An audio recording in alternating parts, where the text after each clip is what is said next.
Assalamualaikum warahmatullahi wabarakatuh. Selamat pagi semuanya. Perkenalkan, kami mahasiswa-mahasiswi Universitas Bina Sarana Informatika, kelas 17 5C02, program studi Teknologi Informasi.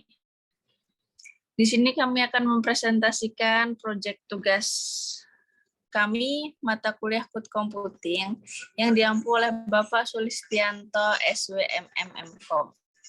Sebelumnya, perkenalkan anggota kelompok kami. Yang pertama, saya yaitu Nadia Rahmawati, NIM 1720494. Teman saya Muhammad Lutfi, NIM 1720294. Sandi Maulana, 1720213. Rohan Farisa, 1720784. Yang pertama, di sini kita akan mengetahui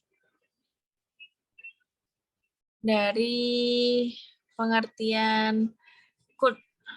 Ya, jadi secara konsep, definisi code computing itu berarti menyimpan dan mengakses data dan program melalui internet dari lokasi berbeda atau menggunakan komputer dari hard drive komputer kita. Syarat utama dalam konsep code computing adalah kehadiran internet untuk mengakses data kita.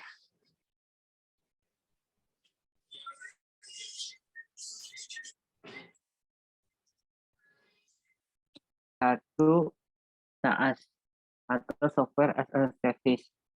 Pengertian SaaS adalah sebuah perangkat lunak yang dijadikan sebagai layanan yang bersifat online. SaaS ini juga disebut sebagai layanan aplikasi cloud.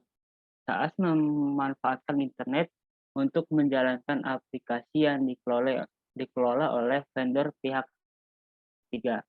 Kedua, DAI, IaaS atau Infrastructure as a Service. Pengertian IaaS adalah jenis model layanan cloud yang pada dasarnya merupakan server fisik dan virtual server. Membeli hardware tambahan untuk IaaS tidak diperlukan, karena seluruh keperluan sudah tersedia dalam sistem cloud-nya. Penyediaan layanan IaaS menyediakan resource cloud seperti server, jaringan, truk, dan ruang data center. Ketiga ada PaaS atau Platform as a Service. Adalah layanan cloud yang disediakan dalam bentuk platform dan dapat dimanfaatkan pengguna untuk membuat aplikasi di atasnya. PaaS memberikan framework dan developer yang dapat mereka bangun dan gunakan untuk membuat aplikasi yang telah disesuaikan. Lalu dilanjutkan oleh Sandi Maulana.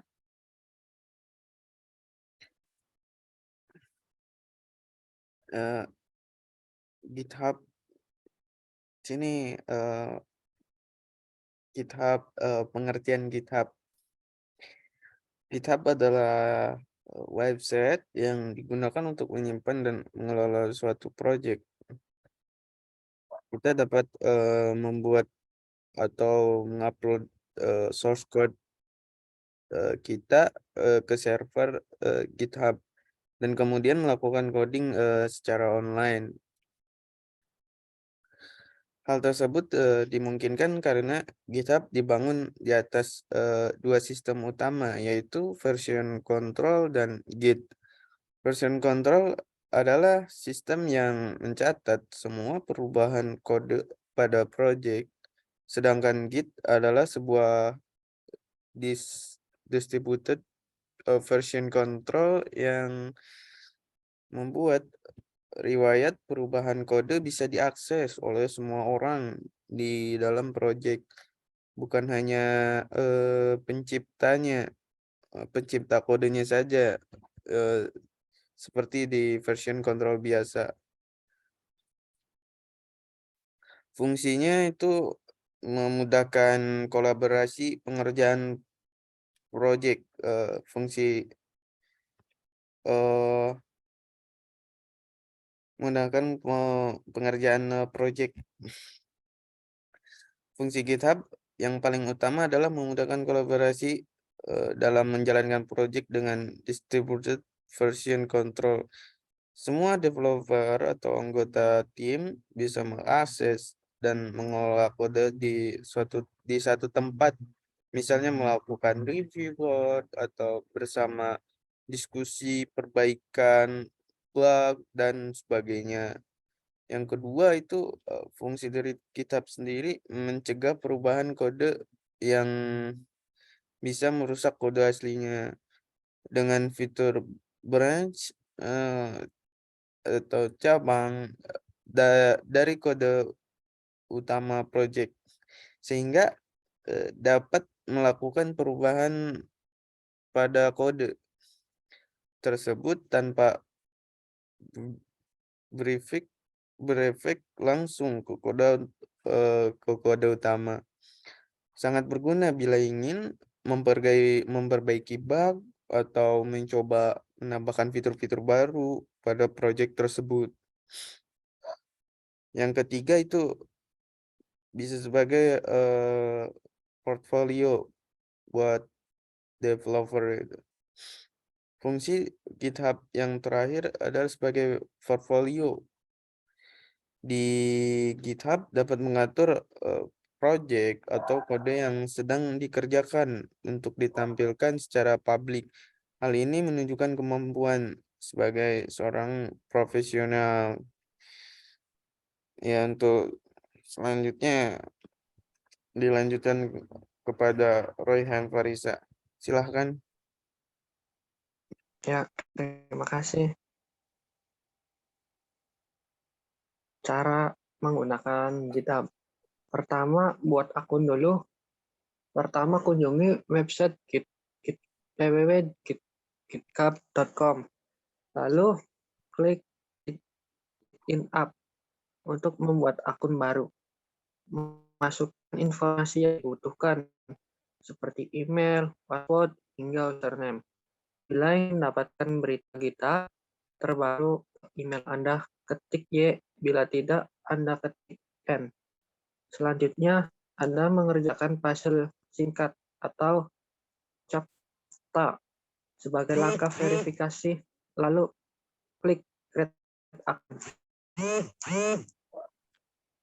Yang kedua, memulai proyek baru. Untuk memulai proyek baru, di kita itu harus membuat repository dahulu. Membuat repository dengan mengklik tombol plus di sebelah profil Anda.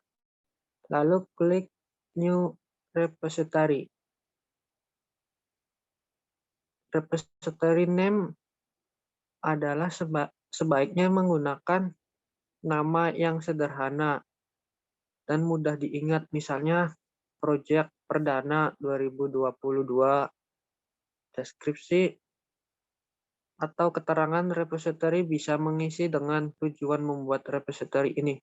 Jenis repository tersedia dua pilihan, yaitu public atau privat.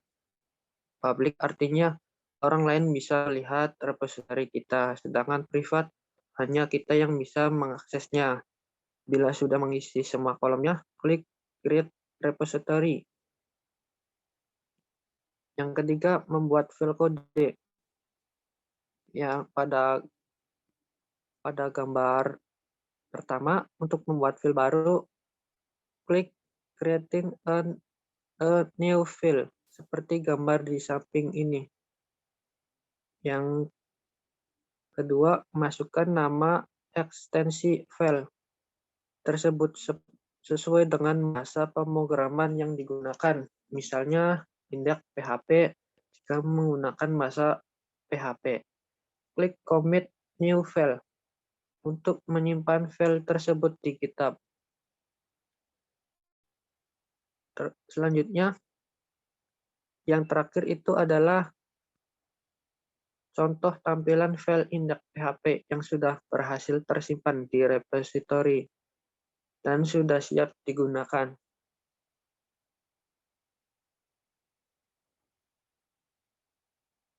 Ya, selanjutnya dikembalikan oleh rekan saya, yaitu Nadia.